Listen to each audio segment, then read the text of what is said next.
Hello, warriors. Welcome to the U Movement. I am B. And today I want to talk about independence and my journey to obtain such a thing. It's not been an easy journey. There has been much resistance. I've called it things like isolation and hermit mode, which is really kind of framing it in the negative as opposed to framing it like sovereignty and independence. I've talked in a lot of my previous videos about, all the addictions that I had to cut cords with. And the ultimate addiction for me was the addiction to people. Codependency, yes, resonates very much with the truth. And why is that? How did that come about? Well, when you're raised in an environment with a narcissistic individual, they don't want you to become independent. They want you to be codependent so that you're reliant upon them. It's like being a fish on a hook. You swim out only so far and then you get reeled right back in. And that keeps a power dynamic in play so that there's a constant energetic exchange. I was addicted and codependent relationships with multiple people. And throughout this awakening journey, one by one, all of those relationships got put under a microscope and one way or another completely and utterly collapsed and dissolved until the point where I was left on my own. Became somebody that was forced against my will to establish independence for the first time in my life. And it's been scary as fuck. I'm not going to tell you any lies. It's not been an easy process. So I'm going to give a little bit of background information of how codependency showed up in my life and how, certain relationships were very toxic in an enmeshed way. So let's start with the root of, my codependency was my mother.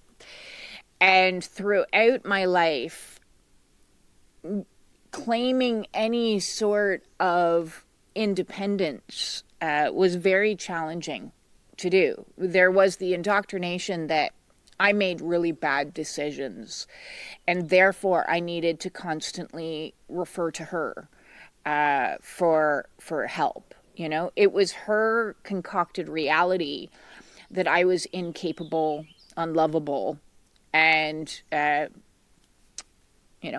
she basically treated me like I was mentally disturbed. In fact, she said those words multiple times because I suffered from depression because of the abuse.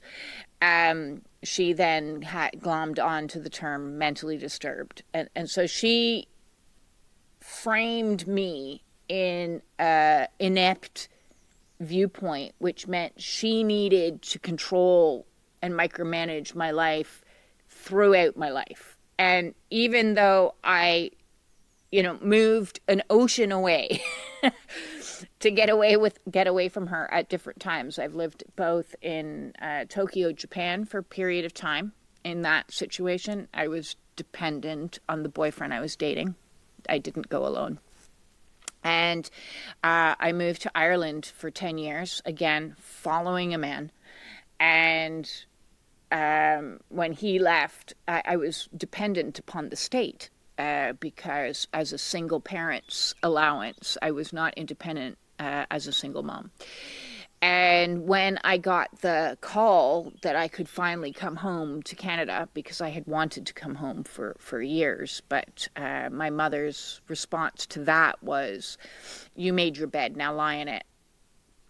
But when my father got diagnosed with Parkinson's disease and cancer, all of a sudden I had a use again. And so she's like, "It's time for you to come home to Canada now to help take care of your father." And I was like, great, okay, where am I going to go? And how am I going to set this up? And in and around the same time, I started dating my ex-husband. We had met at an engagement party here in Canada when I was home for a summer visiting in 2008.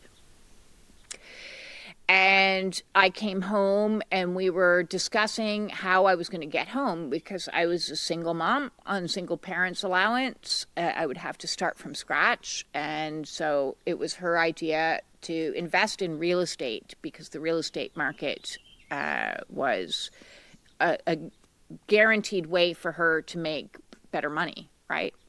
So instead of, okay, on the one hand, I want you to hear that because it sounds, like a really nice thing that somebody's going to do is to help get you set up, a family going to get you set up in a new house, that would be lovely. But, there's a but and there's a hook, which is she wasn't helping me get set up in my own house with my own, name on a mortgage and establishing my own credit and helping to facilitate me into independence. No, she was helping me stay hooked into her control because it was going to be her house, not my house, and it was going to be her rules, not my rules. And I would pay her, so she'd be making an income off of me, right? So I agreed because that was the only way that I could get home.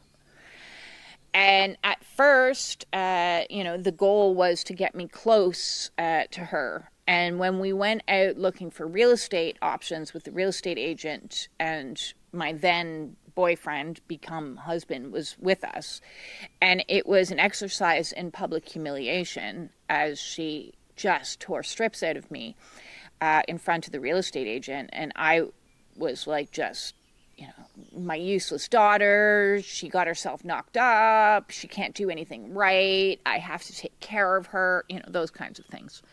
So it was mortifying, and I said to my then boyfriend, I can't move to the same city as my mother, I'll go insane. And he's like, you need to move to Cambridge, which is where he lived. So also not realizing that he had his own agenda, of course, he and my parents got in discussion, and the idea was that I was going to get set up in Cambridge for the same type of thing, the same type of situation. And so for a period of time, I had my own house that I lived in with my son, and in about a year's time, less than a year's time, my ex and I decided to blend families. And so we sold that property.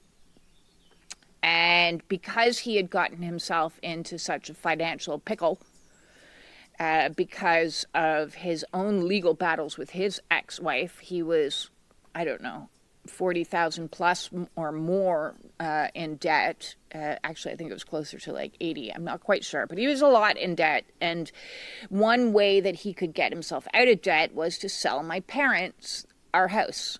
And so they were great. You pay us money, we get all the real estate in our name, and everything's going to be fabulous. So he paid a portion of his debt with the money from selling the house, and I basically became the house manager. I managed their property for them. When my father died, my mother became in control of all of the finances, which meant I was still dependent upon her. And I had done, 10 years, this is the situation for about 10 years. And I had done a lot of research because after my dad died, I realized that I didn't know anything about estate law, real estate law. I'd certainly learned everything there was to learn about divorce law in Canada because I was acting as my ex's attorney after he could no longer afford an attorney. So he was 5 years in legal battle with his ex in family court. So I know everything there is to know about divorce law, even though I personally never needed it because I'm not confrontational kind of person. I'm what's the fastest way to get me out of this situation? Didn't hire a lawyer for my first marriage. I was like, you take whatever you want, and I walked away with all the debt, which was stupid because, whatever. Because I just wanted out, right? I don't want strings with people. I've had so many strings, and that's the point, is you get attachments to people that I was just like, and that's another whole story, but let's stick with this particular story. In my research, it became abundantly clear that we were going to land ourselves in a shit show if we didn't resolve the house situation before my mother passed. And so I asked on multiple times, can we figure out a deep way to get me on the mortgage so that, there is a history of me having a mortgage, so that I can get a mortgage when you pass away and maintain the house, keep the house, as well as the fact that there's going to be this huge capital gains tax. So if we can figure out, some sort of way to get the transfer of the property into my name ahead of time, then it's going to be a lot easier for all parties involved. And she arranged to have a legal counsel meeting with her lawyer then at the time. And obviously she had told him how inept I was. And so I went into this meeting that was an hour-long meeting of being told how inept I was and how could I handle a mortgage? How could I do anything because I'm this, I'm that, the other. And that it was another public humiliation that was very challenging for me. I left the appointment and I didn't want her to see me cry because she would have gotten off on that. So I walked myself home bawling my eyes out crying because I had another round of being told how useless I was. And so I grinned and bear it, as I do, and everything just kind of continued on the way that it continued on. And in my awakening that began in 2019, my mother attacked me verbally and said that I was unlovable, I was incapable, and a bunch of other things when I informed her that I wanted to get a divorce and how that was the stupidest thing that I could ever do. Any attempt or claim at independence was seen as stupid. And so I cut her off at that stage. And it was necessary for me to cut her off. It wasn't an easy decision to make. But for my own sanity and my own salvation, it was what I had to do. Because prior to that, because she owned my house, she owned my life, right? And part of that was I was on demand to do her bidding whenever she wanted anything. So what she wanted was me to phone her every single day. And so for years, I was phoning her every single day. And it was like that scene in True Blood. I don't know if you've ever seen that television show where she's feeding her vampire boyfriend her blood. And then she has to go, no, that's enough. If you take any more, I'm going to die. You've had your lunch and then you're done. So I would basically talk to her and serve her energetic feast. And then when the insults got bad enough, I'd be like, I got to go now. Bye. Right? So I was always about, I don't want to show my reaction to anything. It was never a good relationship. It was all performative because she owned me. She controlled me. That is what codependency is, enmeshment is. And because of that, I had to tolerate certain abuses. And that's just the way that it was. So In the 10 months after I cut her off, I called my brother and I'm like, you need to take care of her now. I can't do it. I've just had a nervous breakdown. I'm emotionally in PTSD. I can't even handle what's going on to me right now. So I'm having a kundalini. I just lost my best friend. That was another not healthy dynamic. And I'm losing my marbles. And so he's like, oh, okay, I guess, yeah, okay. And in those 10 months, my mother fired her lawyer and hired a shyster lawyer who rewrote the will that had previously set it up so that the property would be transferred into my name with ease, and made it like gobbledygook in legalese, and also got her to use a bank in Saskatoon, Saskatchewan in Canada, which is the back beyond, to be the executor of the will. And that makes no sense whatsoever because we live in Ontario, and in Ontario is the banking capital of Canada. And there are umpteen number of national banks, not this very bizarre, a never heard of bank before. And my intuition was like right on the money. And I knew immediately when they were trying to cause conflict. They were asking for a whole bunch of information of monies that I should claim against the estate. And I'm like, I don't want to do anything that's not fair to my brother. I want to just split everything 50-50. I don't want to get into like nickel and diming my, bills, because those are my bills. They've always been my bills. I'm not going to claim my bills now off of the estate. So let's just get this done as swiftly as possible. What's the swiftest resolution? And as much as I tried, they were determined to do what the plan was. The plan, and I'm just one person. I'm up against a bank and legal systems. So they demanded and were basically holding me hostage, that I obtain an attorney and that my brother obtain an attorney. I had first gone to an attorney and said, can you take both of us on? Because I want to work, I want it to be fair. I want it to be equitable. I don't want any hassle.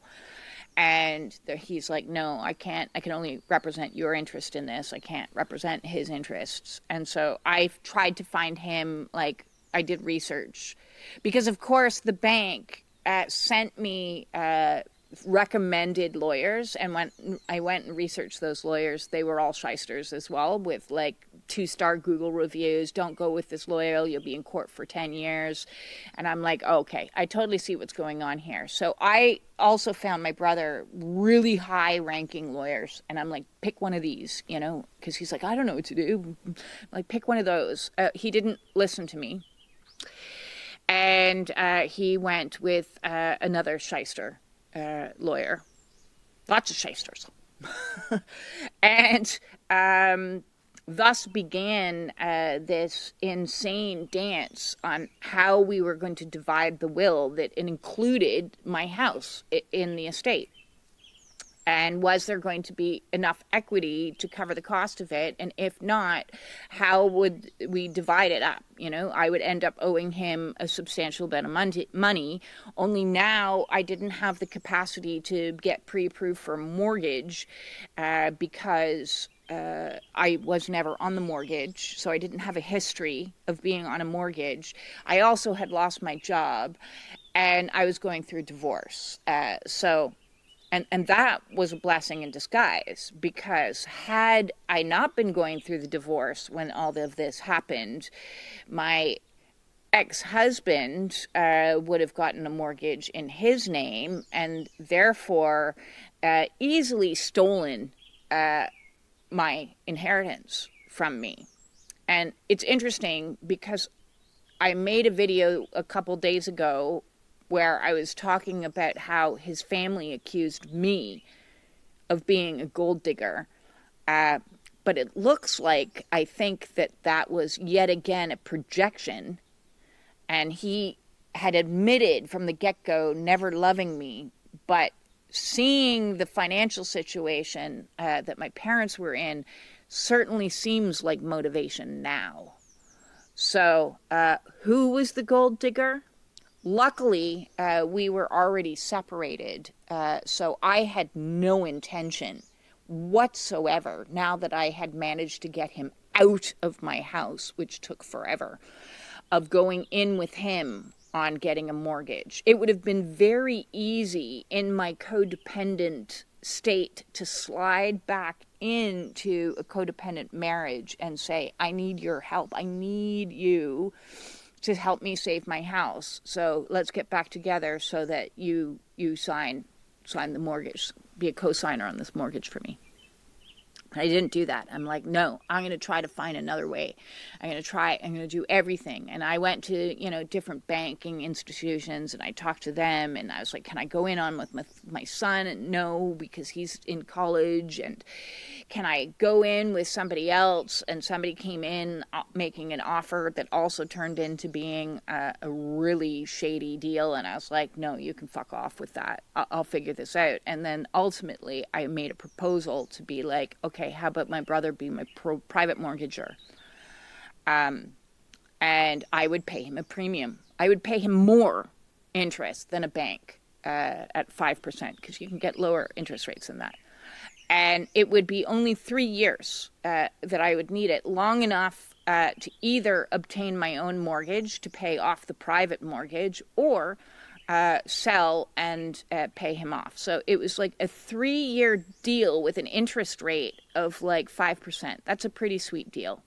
Only his lawyer was a shyster. And so all the negotiations going back and forth were insanity.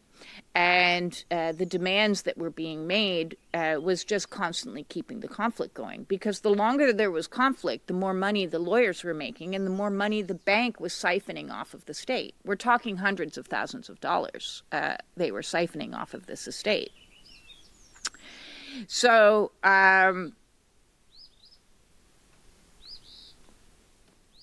part of the agreement that I had to make, which was completely and utterly unfair to me, was paying for all the legal fees. And when it came time to sign the document, I said, okay, where do I sign? And my second lawyer at this stage is like, why are you signing this? You shouldn't be signing this. You should fight. You should fight. And I go, and how much is that going to cost me? How much is it going to cost me to keep paying you people legal fees? I know this is going to cost me $40,000. How much more is it going to cost me? And is there any guarantee I'm going to get any of this money? No? Right. I'm signing it because that's the cost of freedom. That's the cost of independence, is $40,000. And he's like, you have to understand something, because when I was in this process of trying to figure out what was going to be the most equitable solution that was going to protect my son and protect who I wanted to get through college, get him housed through college, unbeknownst to me, I wasn't aware of the fact that my brother was suffering from severe addiction and mental health problems. That came to light just before I signed these documents. And when I turned to my lawyer and I'm like, I don't think I should be signing these documents because that wasn't disclosed to me. Therefore, I don't think that this is a good deal for me. And my lawyer said, sign the documents, otherwise you're going to get sued. And you could lose even more money. So under a threat, I signed the documents under duress, because the only way I could obtain the deed was to continue. We'd gone this far, 2 years down this path, was to continue down this path, which cost me another year to get an actual deed in my hand, at which point I could actually sell the property, pay off my brother, and become independent for the first time in my life. Free of my mother, free of my brother. And I want to talk a little bit about that, but not much. I'm trying to respect his privacy. But every way along the path, I wanted to help him. And it's very difficult to help somebody who is a family member. Even though I am educated in addictions and I loved this man more than you could possibly imagine. I think that he was the one I connected to, I idolized from a young child, because I didn't have a mother that I could connect with after my adoption. And my father was, it was like, I loved my dad a lot, but my dad was my mother's, everybody was my mother's, did my mother's bidding. But my brother, I idolized and wanted to save him. Even though he was always, he's 3 years older than me, I always wanted to save him, protect him. So I was willing to take all the hits in the family. I was willing to be the scapegoat, and I was willing to, because it protected him, I was willing to take all the physical abuse. I don't think he was ever hit once. I can't recall, but I was. And because I figured I was protecting him. And here we are in this, dynamic of this healing insanity that is the twin flame journey that brings absolutely everything toxic to light. And it comes into my awareness how severe his addictions are. And it was one of those choice points where I realized I can't help him. The more I try to help him, the more it's backfiring, the more chaos and conflict it is, the more he doesn't trust my motivations. He's making accusations against me, which is insane to me. Like, my brain just was like, how can you even accuse me of anything like that when all the way along I've been trying to protect you? My entire life I've been trying to protect you. I have like 50 years of trying to protect you. And to be accused of the contrary was so hurtful to me. And it was one of those moments, and I think there's a movie called Cliffhanger back in the 80s, where this guy is climbing up a cliff, and he's got a cord connected to somebody who's dead weight at this point. They've passed out, they've hit their head against the cliff, and he has to make the decision to cut the cord, because he knows, if I don't cut the cord, I'm going down too. So I had to cut the cord. I had to cut the cord, and that was necessary for my independence. And so no matter how much I wanted to keep my house, and no matter how much I wanted to help him, and no matter how much I wanted to, give him all the answers to all his problems and martyr myself, I had to cut the cord. So that was another very painful relationship loss that ended with me being told to go fuck myself. So that's what I'm doing. And I still have nothing but empathy for him. I hope to God, and I pray for him routinely that he finds his path. I pray often that I want the angels to bring him to sobriety and to clarity, and I can't do that for him. As a family member, it would be enabling for me to continually put myself in harm's way because he can't see the wood through the trees at the present moment in time. That one still bites. So once I sold the house, I was independent, or was I? Not really, because one of the stories that I've told before is how my husband never let me drove. Okay, so his hook into me wasn't financial. His hook into me, well, it was as well, actually, for a period of time, because his income was much greater than mine. But also the dependency that I had for driving me around. I had a terrifying fear of driving. And when I moved back from Canada in 2009, I knew I had to learn to drive for my own independence. I've been on this quest for independence my whole life because I've never been allowed to be independent. And I started taking driving lessons, and I was out practicing with him one day, and I took a corner a little too wide, and like I touched the curb, and it wasn't like I wasn't going too fast. I just touched the curb because I just took it too wide, and no damage was done to the car, but he put his foot down.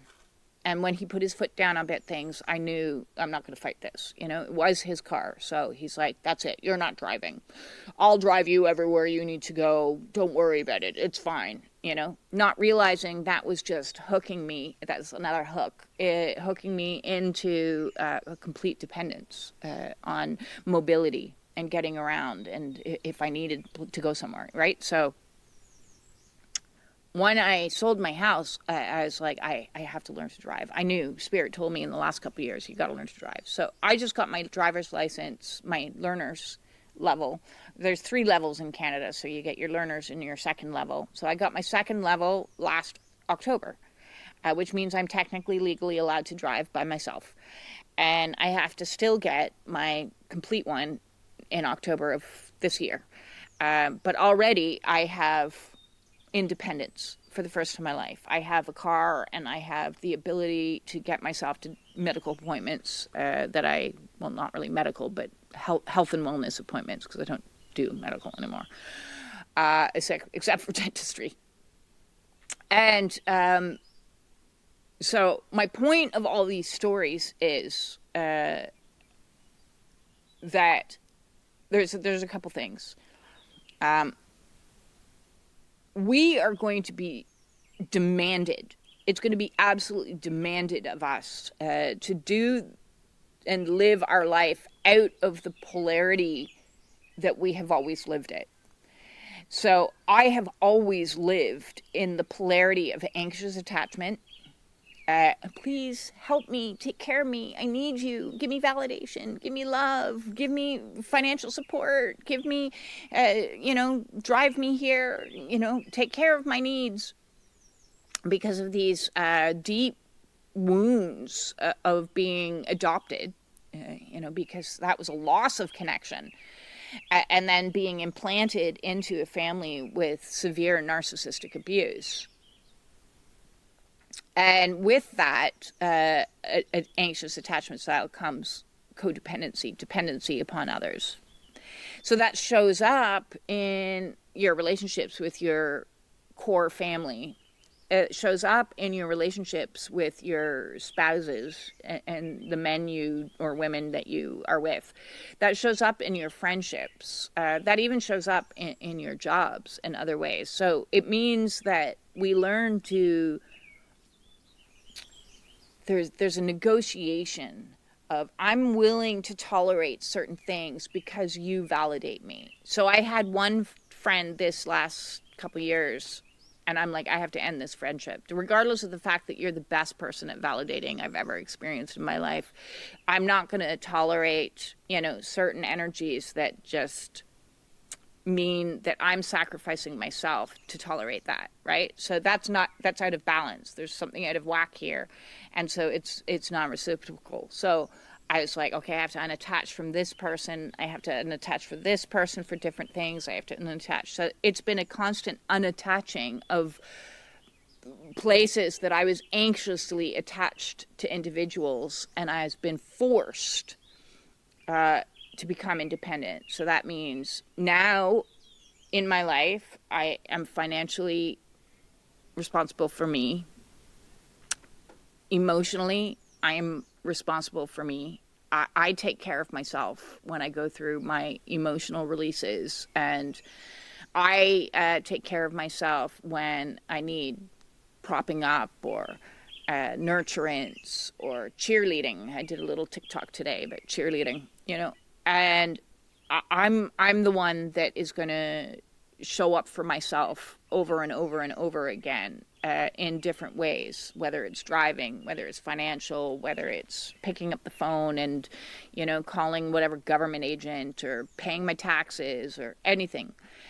And it's hard. It's really hard to shift out of a previous mindset to bring me closer into neutrality, which means that I can be interdependent with people, which means that any future relationship I have with anyone, whether it be friendship, business, or romantic, is going to be non-enmeshed,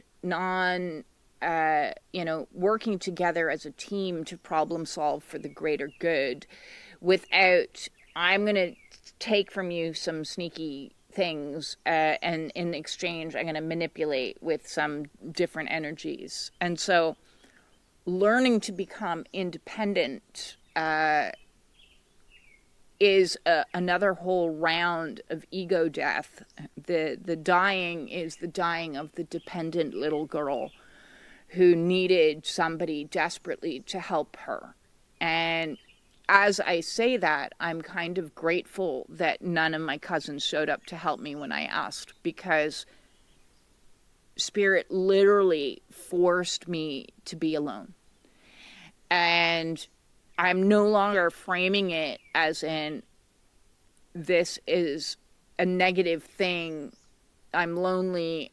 Yes, there are times that I feel lonely, but in my loneliness, I can soothe myself. And so as of late, my thinking and my understanding is, whatever energy I am experiencing, or any situation that I am experiencing, is what God wants me to experience. So God wants me to sit in this loneliness, or God wants me to sit in this ego death, or God wants me to deal with these challenges, because each of these is teaching me, training me to learn skills that I was robbed of and deprived of growing up, that ultimately resulted in an independent person. Funnily, when I raised my own son, who is 26 now, I had one goal that was my primary goal from the day that boy was born, which is for him to be independent, for him to have that, because I never did. And so everything I've always done has been about trying to propel him into the world to be a self-sufficient human being, independent and sovereign, which he is, which meant also that financially I would contribute to him in ways that didn't have strings, okay? No strings attached, because despite the fact that my family clearly had the financial means, when I went to university, they signed a waiver saying that they had no money and they weren't going to give me any money, more to the point. So I went into a lot of debt. Those were the debts that I had when I left my first marriage in. I went into about $40,000 of debt at the age of, in my young 20s, because of education that eventually I ended up filing bankruptcy for. And, all of that could have been prevented had my parents supported me through college, but they didn't want to support. And I'm not saying parents are obligated to. I'm simply saying that if you have the means, is the goal not to help people step into their own future on their own 2 feet? Absolutely. So I have always tried to support my son into independence. Thus, when I sold my house, I paid off all his student loans, because I'm like, I don't want you to have to follow in my footsteps in my suffering. I've experienced the suffering, so it's my role to transmute the suffering and be able to provide for you in other ways. And part of that means allowing you to be an independent human being. I'm here for you if you need me, but I'm not going to make demands on you.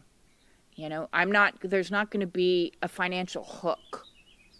So I want to talk about that, because whether you're an adult child of a narcissist, or you're an adult raising children, please don't use money as a means of assigning obligation. You know, like, here, I'm going to give you money for your birthday. Now you better call me every Wednesday, or you better show up at Thanksgiving dinner because look what I did for you. You know, if there's always a tit for tat, that's manipulation. And that's not independence, that's codependence. So for everybody out there that's on this insane twin flame journey, and it's so much bigger than just I want to have a romance. You know, what it does is it activates in you an awakening process that makes you identify and see all your wounds, whether you want to or not. And that may look, for a lot of you, like anxious attachment and codependency. On the opposite side of the spectrum, talk about the twin flame journey a little bit. It might look the opposite. It might look like avoidance attachment. I'm just not dealing with this. It's too much. And a complete independence. I don't need anybody's help. You know, so for me, it's like, oh, somebody help me. For somebody else, it's going to, and I talked to a woman who's in the masculine energy, and she identifies with divine masculine side of it, and she's like, I never needed anyone, and I'm having to learn that I actually do need people, that I actually like do need support, that I can ask for help. And because she'd become hyper independent, and so neither of these are good to be in. They're born of wounds and traumas, and the ultimate goal of this insane journey is to bring all of your wounds into neutrality, into, you know, I've got my chakra tank top today. So independence, which would be like solar plexus energy of ability to function in the world independently, your own personal power, is something that you might be forced to do. And I want to add on, just right, the tack end of this is talking about like dating addiction. Now, I certainly would have had a dating addiction prior to my marriage, like, because I was desperately looking for a partner. So I was heavy into dating in my 20s and 30s. You know, desperately looking for who's going to love me. And I'm very grateful for many things on this crazy journey. I'm grateful for the legal battle for protecting me, because had it not gone the way that it would, I could have been, well, I'm convinced, and I can't say other than this being my opinion, but I believe my life was at risk if I hadn't have. The legal battle actually saved my life. Let's just put it that way. It could have been bad. It could have been much worse had I still been married when my mother passed away. So that saved me. I'm also very grateful for this twin flame journey, because, well, it saved me, like, without question. Like, he may not resonate that he saved my life, but he saved my life, because to escape from that codependent marriage was beyond codependent. It was abusive on a way that was like, I was gone. I was lost. I was a zombie for years. I had tried so many times to get out of that, and I wasn't able to escape. So I'm beyond grateful that meeting him saved my life. Having this catalyst come into my life saved my life. And for that, I will always love him. That's it. It's a done deal. I am also very, very grateful that I have been forced against my will to learn independence. And because the devastation of I'm going to just go back for a second. Because the devastation of my marriage was so horrible, like it left a bad taste in my mouth for dating. And so I have not wanted to date up until recently. I have not wanted to date at all, because the last thing I wanted to do was perpetuate hopping into another relationship that would ultimately be one based on codependency. So learning to be independent, although painful, difficult, brutal, absolutely brutal at times, has been one of the best gifts. So yes, we're busy at work clearing out core wounds, and one of my definite core wounds is independence. And while I'm not fully, although for all intents and purposes, I am an independent woman now. I need to sing a sisterhood song. I'm not fully loving it.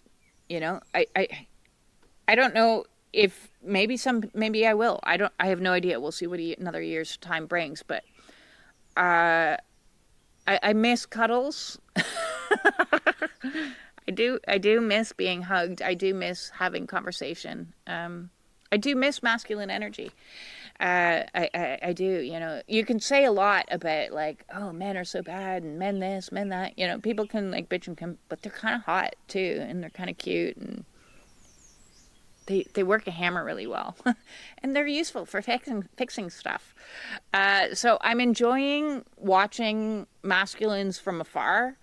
You know, these dudes that are building this roof. It's kind of nice to be around masculine energy at a safe distance. You know, I'll see fishermen go by, or in the winter it was snowmobilers, and I'm like, oh yeah, this is kind of cool. So I do feel like I'm coming alive again into potentially, you know,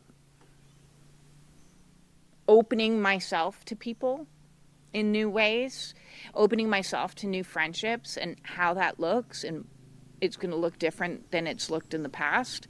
Opening myself to potentiality of new relationships, new soul tribe, new family, and those dynamics look and feel very different than the old kind. So if you're struggling with independence and or I suppose the independence part might not be the struggle, more to the codependence and letting go of codependence and codependent relationships, and you want to talk about it, you can join the Spiritual Warrior support groups on Wednesdays and Fridays, or book a one-on-one with me. I'll just look on my website, theumovement.com. With that said, peace. Peace in.